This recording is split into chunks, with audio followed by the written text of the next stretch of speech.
Bonjour à toutes et à tous, c'est Romain Daubry, consultant pour Bourse Direct. Nous sommes le jeudi 10 avril, il est 15h45 et les indices américains ouvrent sur un modeste repli compte tenu du rebond historique enregistré hier qui figure parmi les plus fortes séances de hausse de l'histoire des indices américains.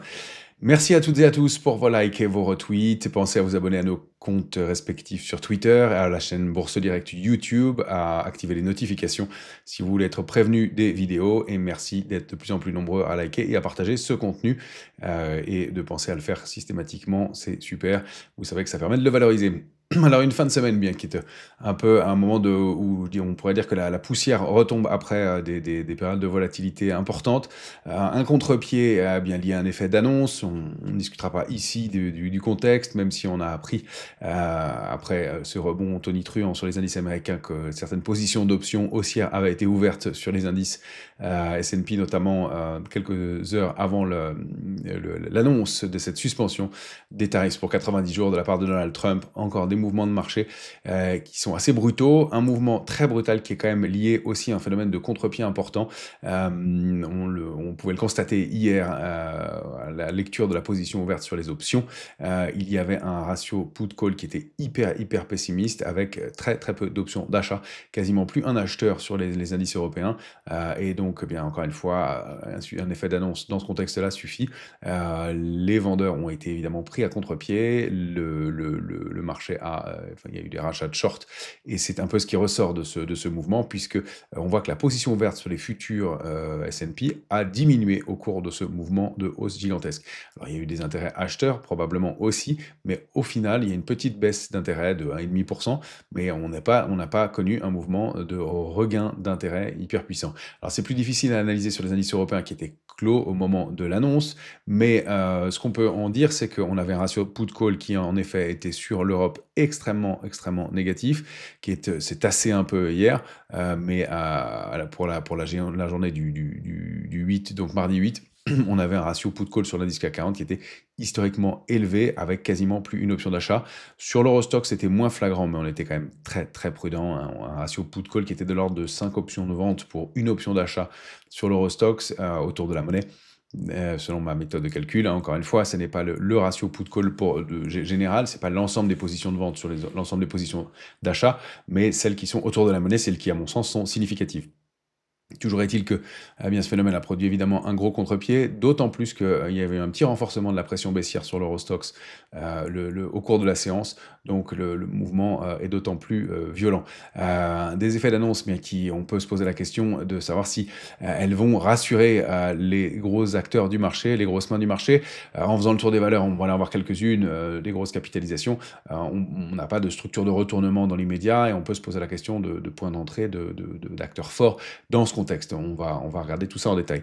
Donc pour les marchés dérivés, eh bien pour l'instant, situation de rééquilibrage, on va dire, après un excès de pessimisme, une pression baissière qui a été prise à contre-pied, qui n'était pas énorme, mais qui a été un peu prise à contre-pied, clairement depuis ces mouvements de baisse enregistrés depuis plusieurs jours. Une situation qui va donc peut-être s'équilibrer, se normaliser. On va voir qu'on a réagi sur des gros supports et que manifestement les alertes graves à court terme s'éloignent. Maintenant, les configurations ne sont pas extraordinaires sur les titres encore. Il va falloir reconstruire et essayer de détecter quelle valeur, quel secteur tire leur épingle du jeu. On va aller jeter un œil sur tout ça. Pour ce qui est du calendrier à venir, demain, on aura le début de la saison des publications des entreprises américaines avec les bancaires américaines qui vont commencer à publier. On aura demain les chiffres des ventes au détail, donc chiffres d'inflation. L'inflation qui est ressortie aujourd'hui aux États-Unis, donc l'indice des prix à la consommation qui est ressorti sous le consensus, donc en baisse. Bonne réaction du marché au début, un peu mitigée ensuite. Pour l'instant, manifestement, c'est pas la macroéconomie qui importe le plus les opérateurs. Et on va entamer surtout la saison des publications trimestrielles. Alors la semaine prochaine, on aura lundi Goldman Sachs, mardi indice des prix à la consommation en France, et puis surtout LVMH et Publicis qui vont publier. Ce sera Johnson & Johnson et Bank of America qui publieront mardi aux États-Unis. Mercredi, on aura l'indice des prix à la consommation, donc le chiffre d'inflation pour l'Europe, puis les ventes au détail américaines, le dernier des 3 chiffres d'inflation américains qui se suivent. Mercredi, on aura les publications d'Edenred à Paris et d'ASML à Wall Street, et puis On enregistrera aussi jeudi la réunion de la BCE, Banque Centrale Européenne, évidemment, rendez-vous important. Et puis ce sera jeudi l'échéance trimestrielle, mensuelle, pardon, des marchés dérivés d'avril, qui sera décalée d'un jour, puisque vendredi est le vendredi saint, vendredi férié, il y aura un grand week-end à suivre, puisque vendredi et lundi seront fériés sur la plupart des grandes places mondiales. Et jeudi, on en prendra connaissance des résultats d'Hermès, L'Oréal et Pernod Ricard.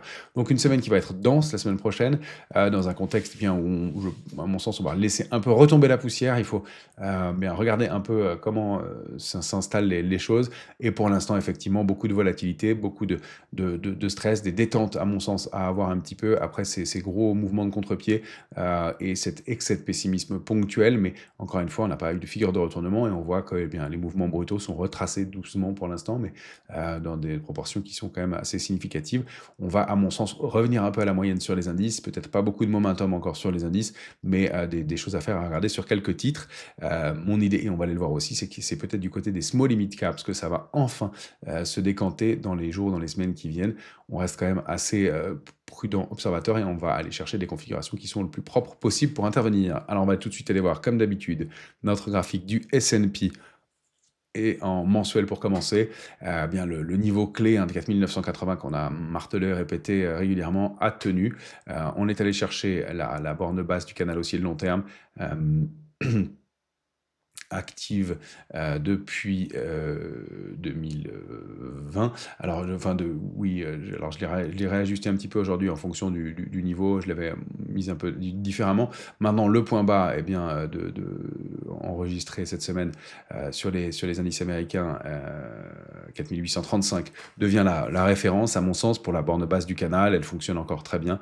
Elle est travaillée ici, là, là et là.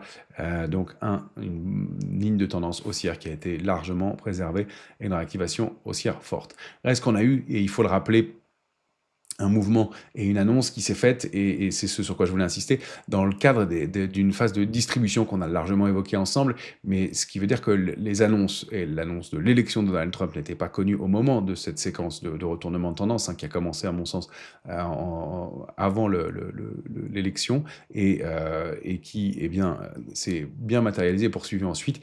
L'annonce de la guerre tarifaire et de la surenchère des tarifs a été post cette décision des gros acteurs du marché d'alléger du papier. Donc pour l'instant, on voit que quand on dézoome, on a une configuration de baisse et pour l'instant de rebond, aussi brutal soit-il, dans un mouvement de baisse. Alors si on zoome en hebdomadaire, on a effectivement cette grande réaction sur cette ligne de tendance haussière de long terme, une bougie importante qui peut peut-être former, on verra en clôture hebdomadaire, si on arrive à clôturer au-delà de la médiane de la bougie de la semaine du 31 mars, une pénétrante haussière. Je rappelle la configuration de la pénétrante, c'est une bougie baissière, une ouverture plus bas et une clôture au-delà de la médiane de la bougie suivante. Donc l'enjeu, c'est de terminer au-delà de la médiane du corps de cette bougie. On va aller mesurer ensemble le mouvement. Je vais prendre un ratio de Fibonacci, pour ça va être plus simple. Donc voilà, les 50%, c'est ici. Donc, il est important de clôturer la semaine au-delà du niveau de 5300 points, 5301 points, 50% de la bougie précédente. C'est ça l'enjeu, et pour l'instant, on est légèrement au-dessus. Ça pourrait indiquer une pénétrante haussière, donc une structure de réactivation de la dynamique haussière sur les indices américains. On a donc peut-être vu les points bas. Je vous rappelle qu'on avait comme feuille de route et comme scénario que, et je reprends Fibonacci, que les mouvements haussiers sont retracés de 50 à 60% systématiquement.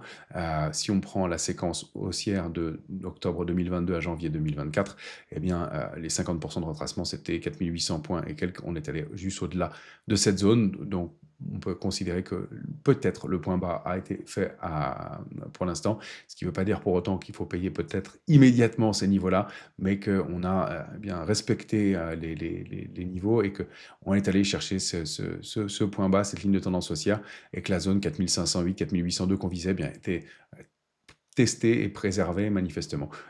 Encore une fois, je le dis avec un peu de prudence encore, parce que je m'inquiète toujours de savoir si de gros acteurs du marché vont rentrer dans ce contexte-là. Deuxième élément aussi pour lequel on peut se poser des questions, c'est que la saison des publications commence et que malgré le ouf de soulagement des dernières 24 heures, on peut se demander quels vont être le moyen pour les entreprises de donner des perspectives dans un contexte où ouais, les annonces sont quand même hyper brutales, hyper soudaines et qui peuvent qui peuvent nous donner du manque de visibilité et peut-être un manque de crédibilité pour cette politique tarifaire et donc bien rendre les choses difficiles à lire. Donc pour ce qui est de la lecture en hebdomadaire, voilà les enjeux. 4800 en bas, 5300 à préserver, 5258 étant le support clé. On est toujours dans le range, on réintègre le range 5057, 5400, 390. Il faut repasser 5390 pour bien réactiver un peu la dynamique haussière. Pour l'instant, c'est en devenir et on peut imaginer encore de la volatilité. Mais tant qu'on est au-delà de 5057, on peut payer les replis. 5258, premier niveau pour les plus agressifs. En journalier, la réaction du jour, elle est plus que légitime après la monstrueuse accélération haussière, hein. Une des plus fortes séances de hausse pour l'indice S&P depuis la Seconde Guerre mondiale. C'est dire la violence du mouvement, le contre-pied gigantesque qui a eu lieu ici, et puis le mouvement de repli aussi qui est lié, il faut le rappeler, à des prises de bénéfices sur des positions spéculatives haussières, probablement qui jouent dans ce contexte-là, puisque, encore une fois, on a appris que après coup, comme toujours, que eh bien, les opérateurs, certains opérateurs étaient entrés dans le marché de façon agressive avant l'annonce. Pas de commentaires. On va aller regarder le Nasdaq et puis on ira voir le VIX, bien entendu, qui laisse encore des gaps. Le Nasdaq, bien, alors même chose, on est allé retester, regarder la cible, l'oblique baissière qui nous servait de point de repère de cet énorme triangle inversé, hein, qui était notre repère de désorientation, qui indiquait un probable mouvement de baisse, la borne basse du canal haussier qui avait servi de résistance. On revient et puis on a eu cette accélération baissière et dans le rebond, ben, c'est l'oblique qui nous a servi de résistance. Donc on est dans ce grand range 17 715, 19 890. Le niveau intermédiaire de 18 400 a été réintégré, donc c'est plutôt un bon signal. J'ai pas mal de niveaux intermédiaires. Je vais en supprimer, pardon, ce sera plus lisible, mais on est dans ce grand range, donc 17 715, 19 890. Il y aurait du mieux au-delà de 19 514, 19 350 étant une petite extension. Et la médiane, c'est 18 400. Tant qu'on est au-delà, on a des chances de rallier la borne haute du range. Mais encore une fois, on n'a pas de structure de retournement à court terme. Juste un mouvement hyper violent pour l'instant qui demandera à être consolidé avant de reprendre une dynamique plus normale, si c'est possible. On peut aller voir quelques GAFAM qui ont bien réagi fortement. On va les regarder en hebdomadaire pour l'instant et voir les enjeux pour la fin de semaine.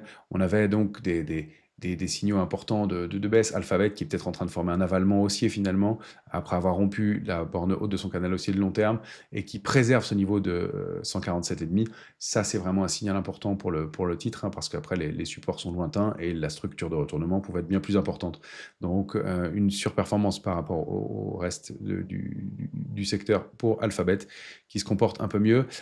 C'est aussi une grosse réaction sur une oblique de long terme pour le titre Amazon, qui n'est pas en train de former un avalement haussier, mais une réaction haussière. C'est plus mitigé, c'est un peu moins surperformant. Il faut repasser 188,70 pour le titre et ce niveau de support intermédiaire, le préserver absolument. Donc maintenant, oui, cette zone qui a été testée et qui est située aux alentours de 166.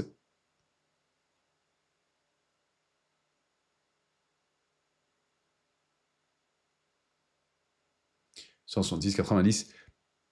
Donc des supports préservés pour l'instant. Et donc là, cette borne basse d'un petit canal au sein duquel le titre évoluait, qui est préservé aussi, qui est à surveiller comme extension possible dans l'immédiat pour Amazon.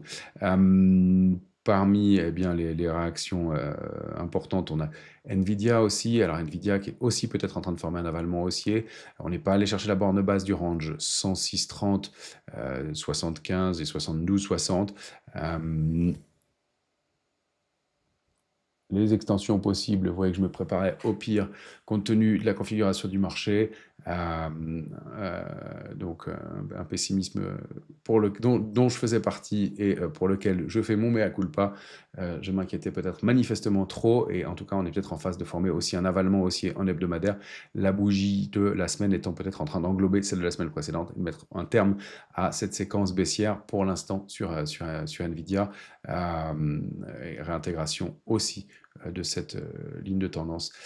Donc sur le titre, pour l'instant, c'est eh bien en devenir. Il faut vraiment préserver ce niveau de 106,30 et la borne, la bougie, l'ouverture de la bougie de la semaine précédente, 105,13. Donc ce niveau est charnière et clé pour pouvoir réactiver une dynamique haussière plus franche sur Nvidia. On va passer à l'indice VIX.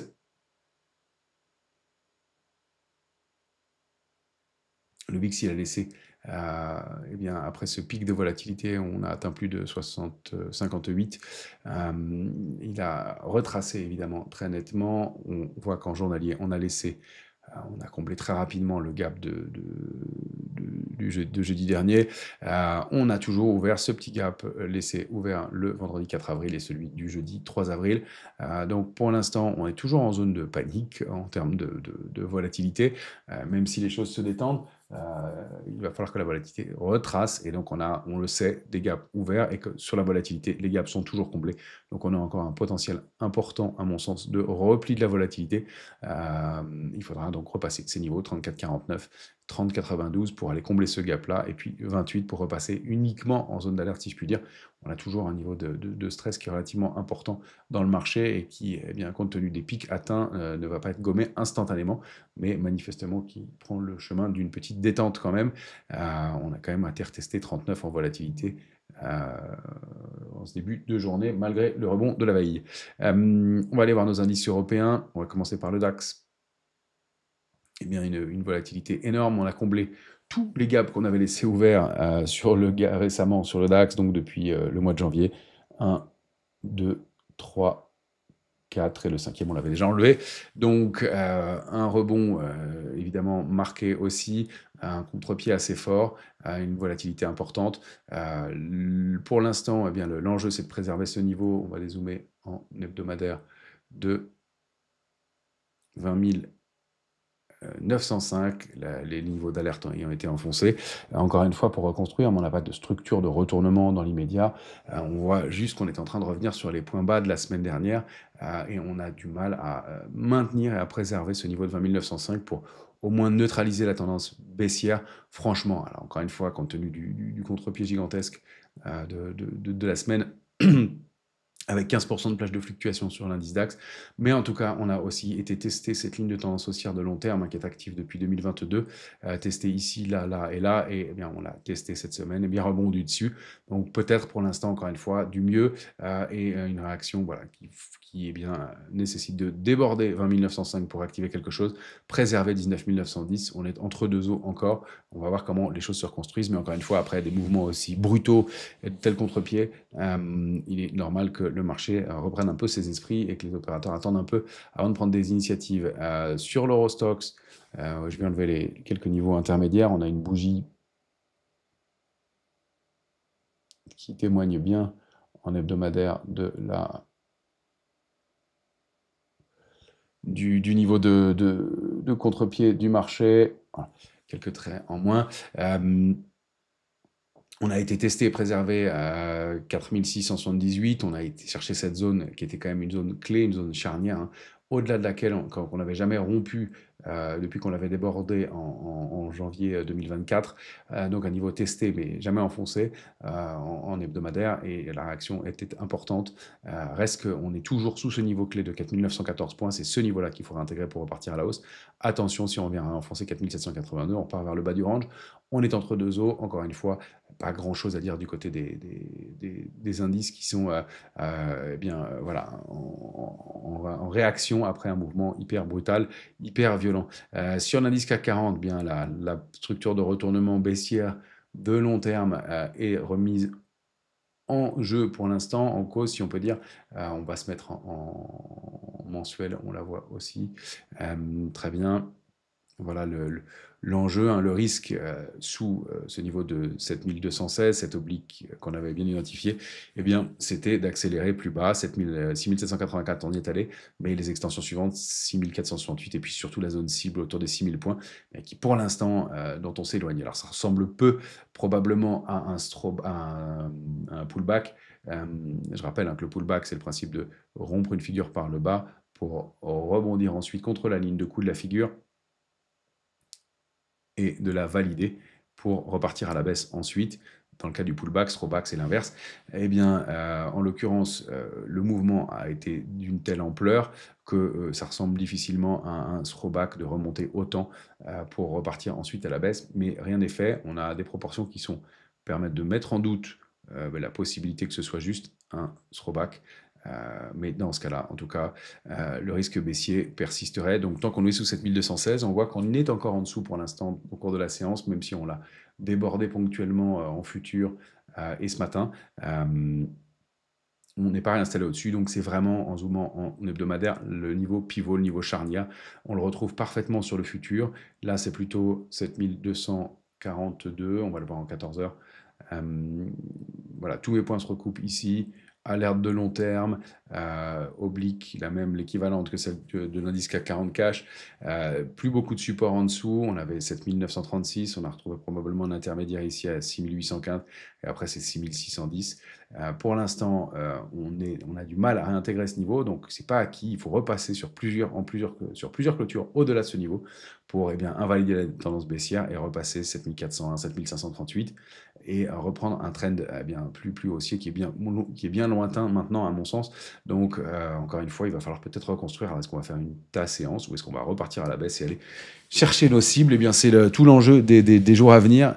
Voilà, on va aller voir quelques valeurs. Il y a un titre qui m'intéresse particulièrement en ce moment sur les marchés américains que j'ai oublié de vous montrer tout à l'heure, c'est AMD. AMD, elle perd 7% aujourd'hui après avoir rebondi de 25% hier.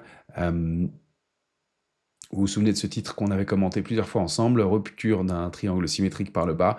La cible, c'était 92,40. Elle est allée même en deçà sur un niveau de support majeur, un niveau de long terme, je vais dézoomer en mensuel, qui était 78,40.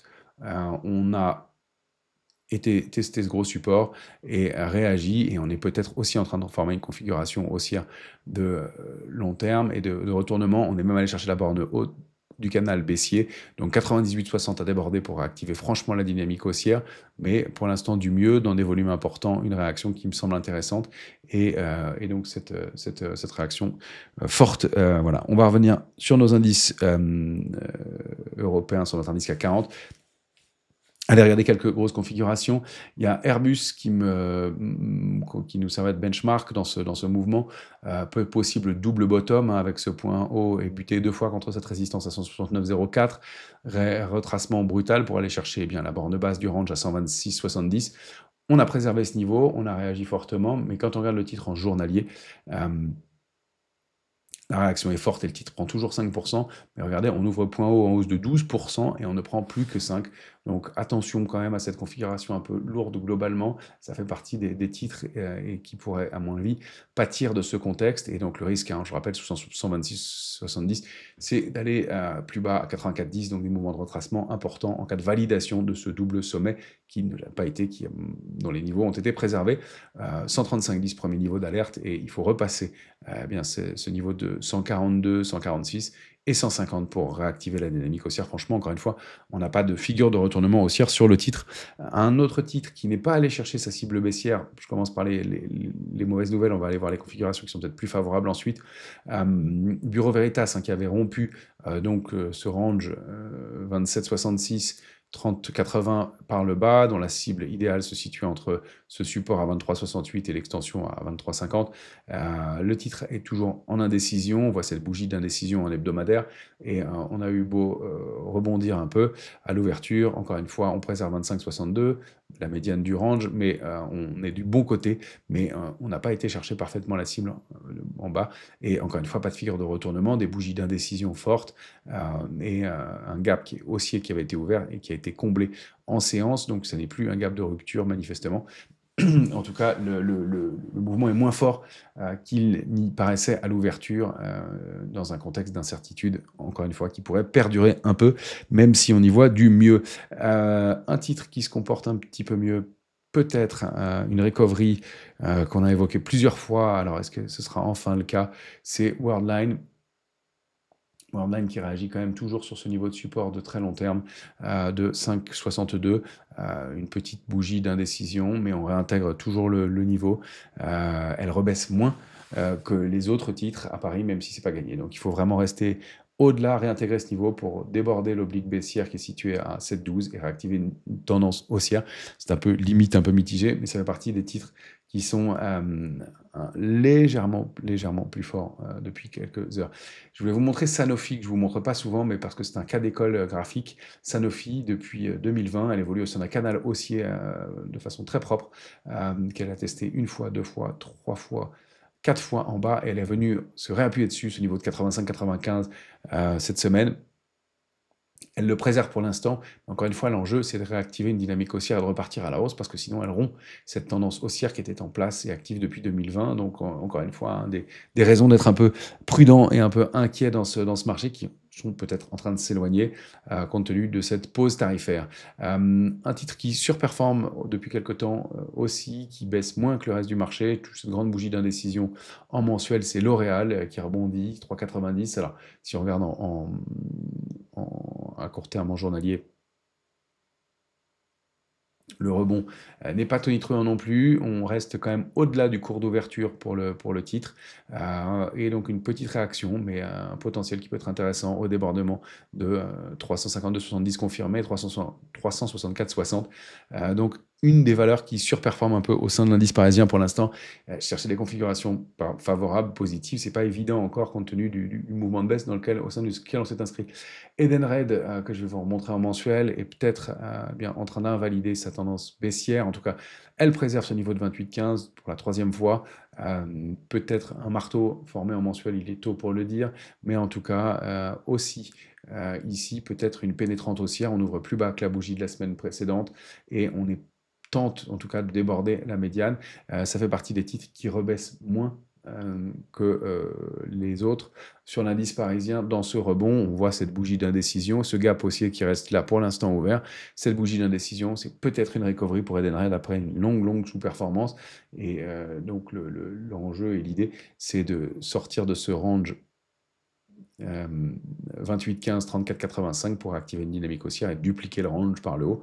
On l'évoquera à ce moment-là, où vous pourrez le faire vous-même si vous voulez mesurer l'amplitude de la figure, mais on n'y est pas encore. Mais pour l'instant, donc un tout petit peu plus de surperformance, pardon, je vais y arriver, pour le titre à court terme, encore une fois, qui va être à confirmer. Il y a un indice qui m'intéresse, c'est le CAC Small, graphique en mensuel ici. Eh bien, le CAC Small, il surperforme l'indice CAC 40 aussi, même s'il est en baisse moins forte que lui aujourd'hui, de 78%. Cette oblique, eh bien, je l'ai revérifié plusieurs fois, mais elle fonctionne bien avec ces 3 points. On l'a testé, on l'a enfoncé ponctuellement, mais pour l'instant, on est en train de la réintégrer. Et le mouvement de réaction hebdomadaire est important aussi. Peut-être aussi une pénétrante haussière à confirmer si on clôture au-delà de la médiane de cette bougie. Il faut repasser 10 970 pour activer, déjà réintégrer un niveau de support important et puis sortir de cette oblique baissière. Mais je me dis que c'est peut-être de ce côté-là que les opérateurs vont regarder maintenant, puisque ça va être plus compliqué sur les grandes valeurs. Et donc je vais vous montrer quelques titres qui se comportent plutôt bien parmi les petites et moyennes capitalisations européennes. Il y a Holo Group qui a une très bonne réaction. Alors, on va se mettre en mensuel parce que la figure est large et longue. On en avait déjà parlé. C'est un titre que je surveille depuis longtemps, qui a formé des contre-pieds, qui a subi aussi la baisse, mais qui eh bien, évolue au sein de ce canal que vous avez baissier en noir, qui forme une bougie eh bien, de soutien, hein, peut-être donc un marteau, avec donc la réintégration de ce niveau de 2,65 assez brutalement. On va zoomer cette fois en hebdomadaire pour aller voir sur le titre, eh bien cette large configuration peut-être donc une épaule, tête, épaule inversée qui met du temps à se mettre en place, mais si on arrive à déborder ce niveau de résistance, la ligne de coup autour de 2,90 et le gros niveau de résistance à 3,15, eh bien, on peut réactiver la dynamique haussière et aller chercher des cibles et des extensions qui pourraient mener jusqu'à 4,30. Un mouvement qui ne se dément pas tout au long de la séance, et c'est ça que c'est intéressant aujourd'hui.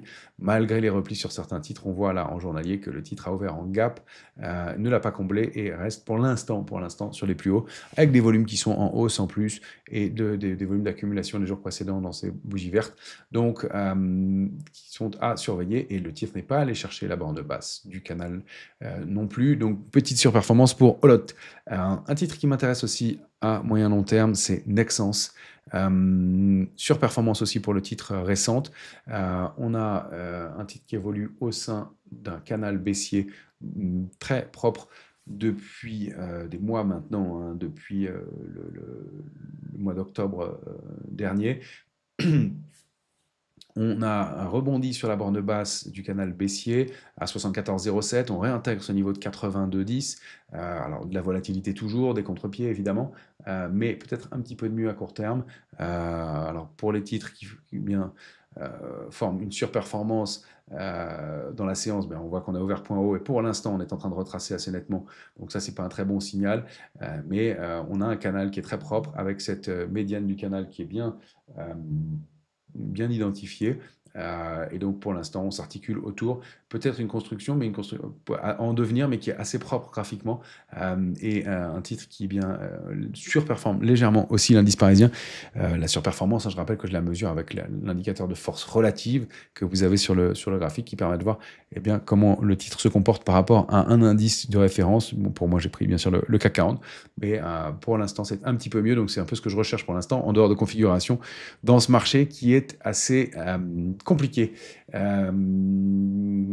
Bastille-le-Confort, une structure qui est intéressante. On avait une figure de retournement, accélération haussière, une tasse et une hanse, beaucoup de volatilité, mais un titre qui préserve pour l'instant ce niveau de 24,50, avec en mire 31,10, pourquoi pas. Alors c'est une petite capitalisation, pas beaucoup de volume, mais la réaction elle aussi est positive, elle a moins baissé et elle est en surperformance par rapport à l'indice parisien depuis le mois de novembre. Donc c'est un signal, et puis particulièrement depuis le mois de janvier. Donc c'est plutôt pas mal pour ce titre qui a bien un potentiel de recovery intéressant. Encore une fois, une petite capitalisation, il faut y aller progressivement. Je voulais vous montrer un autre titre que je ne vous ai pas montré souvent, c'est Cogelec. Cogelec, un titre qui fonctionne par palier extrêmement proprement, 9,21, 12,50, 15,80. Et puis là, qui préserve pour l'instant 19,10, qui est plutôt dans le bas du range. On n'a pas d'éléments très forts, mais on voit qu'on préserve systématiquement ce niveau de 19,10. Donc la cible suivante, 22,60. Alors on a pas mal progressé déjà, mais c'est plutôt mieux de payer les titres qui surperforment que l'inverse. Je voulais vous montrer aussi FDJ United, qui est peut-être en train de former quelque chose. Je sais qu'on la regarde pas mal en ce moment. FDJ, eh bien, on a peut-être un avalement haussier en hebdomadaire. La bougie de la semaine est en train d'englober celle de la semaine précédente. On n'est que jeudi, mais le niveau est intéressant. 27,76, c'est un gros niveau de support pour le titre. On va dézoomer en mensuel pour FDJ. Voilà le grand range systématiquement préservé par FDJ depuis octobre 2020, testé plusieurs fois, et encore une fois, la réaction à 27 sur le niveau qu'on avait évoqué s'est mise en place. Pour l'instant, encore une fois, c'était à confirmer. Et si on regarde en journalier, pareil, hein, accélération baissière en ouverture, repli ensuite. On laisse ouvert le gap qui peut être un gap de rupture. Il faut passer 30-60 pour accélérer à la hausse, mais on n'a pas non plus ici de figure de retournement de tendance. Il va peut-être falloir reconstruire autre chose pour former quelque chose de plus solide. Donc encore une fois, on ne part pas d'un point haut, d'une large structure de retournement pour rebondir du jour au lendemain et reprendre le chemin de la hausse systématiquement et hyper rapidement. Il faut reconstruire les choses doucement. On va faire un petit tour du côté des matières premières, des éléments intéressants. Aussi, notre indice Como, la Mundi BBG Equal Weight, hein, qui est donc pondéré en matières premières, énergétiques et métaux précieux, pétrole, gaz, or et argent notamment, eh bien, a évidemment subi le mouvement de baisse de ces derniers jours, mais on a une réaction haussière qui est intéressante aussi aujourd'hui, avec en hebdomadaire une bougie d'hésitation, mais en journalier un possible Island Reversal, cette petite, un bébé abandonné plutôt, bougie isolée, avec un gap de chaque côté, et une réaction haussière qui peut-être se met en place. Encore une fois, ça reste un arbitrage possible à moyen long terme. Ceci dit, si on regarde le Brent, la réaction à court terme me laisse perplexe. Je vous rappelle qu'on est sorti sur le Brent, on va se mettre en hebdomadaire, de ce triangle symétrique par le bas après un contre-pied haussier. On a buté contre la médiane du triangle pour ressortir à la baisse. La cible idéale, on s'en est approché hier, avant-hier, c'était 56,65. On n'y est pas allé, mais toujours une bougie d'hésitation. Ça reste baissier à mon sens sur ces niveaux-là, tant qu'on est sous 68,25 avec en mire 51,40. Le prochain gros niveau de support et ce petit niveau intermédiaire qui peut être effectivement un niveau cible 56,80. Donc, encore une fois, un actif un peu lourd. En revanche, on a un indice du gaz naturel, mais qui consolide après un gros parcours haussier, mais qui baisse un petit peu moins. On est un peu en situation d'attente, c'est pas très formel, pas très haussier. À court terme, on a l'or qui vient rebuter et retester son niveau de 1147, c'est-à-dire que les opérateurs ne sont pas complètement sereins dans ce contexte de marché. 2% de hausse pour l'or aujourd'hui, alors que les indices ouvrent un peu en baisse, donc encore une fois, rien n'est acquis. La cible et l'extension, on l'avait noté ensemble, c'est 3198. À long terme, moyen long terme, on peut viser des extensions jusqu'à 3570. Ça, tant qu'on est au-delà de 2818. Je rappelle que 3114, c'est une cible de long terme. L'argent qui a pas mal retracé est venu préserver parfaitement la ligne de coût qu'on a indiqué ensemble plusieurs fois à 28,86, beaucoup de volatilité sur l'argent, mais un rebond qui se met en place, 31,04 pour l'instant. Ça fait partie des actifs, à mon avis, défensifs, qui doit rattraper par rapport à l'or, vous le savez, le parcours haussier de l'or, et qui a bien réagi sur son niveau de support, sur la ligne de coût de cette très large structure en tasse et en de très long terme, sortie, throwback, appuyé, on a beaucoup de volatilité, mais en clôture systématiquement préservée, et puis rebond et réaction haussière pour l'argent qui prend 0,42% aujourd'hui, mais qui a une configuration intéressante. Il va peut-être falloir reconstruire un peu aussi pour aller chercher 34,78 et pourquoi pas des extensions en direction de 46,05. Donc pareil, un actif qui se comporte plutôt bien. Et puis on va terminer par le cuivre, qui a été testé et préservé la ligne de tendance haussière qui est active depuis juillet 2022, testé une fois, deux fois, trois fois. Le mouvement était brutal contre le niveau de résistance qu'on avait largement évoqué ensemble, mais la réaction haussière est aussi significative pour l'instant. Je rappelle que l'enjeu pour le cuivre, c'est de déborder, de se réinstaller au-delà de ce gros niveau de résistance à 4,555, et donc pour aller chercher des extensions en direction de 5,91 et pourquoi pas 6,98 à long terme.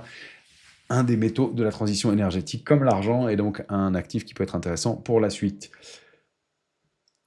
Voilà les quelques éléments que je voulais vous donner pour cette fin de semaine qui a été mouvementée. Encore une fois, prudence un peu, gardons du cash, regardons comment se mettent en place les positions, quels sont les titres ou les actifs qui surperforment. Encore un peu difficile de déterminer. Deux éléments aussi quand même pour cette conclusion. Les ETF eBuy et GOAI qui sont l'économie digitale, je vais vous les montrer, ce sera beaucoup plus propre. Eh bien, ces deux ETF sont largement en tête des rebonds, évidemment, dans le sillage des marchés américains, mais ça paraît être des actifs qui surperformeront si le marché va bien se reprendre. Donc on a cette ETF eBuy, c'est la Mundi Digital Economy, donc économie digitale, qui est un bon arbitrage, à mon sens, de surperformance dans ce marché, même si c'est à confirmer. Pareil, il faut reconstruire sur l'ETF GOAI, qui lui est bien un panier de valeurs d'économie digitale, d'intelligence artificielle, pardon, et qui est en train de rebondir et qui rebondit parmi tous les titres. Voilà ces éléments que je voulais vous donner pour cette fin de semaine. Excellente semaine à toutes et à tous.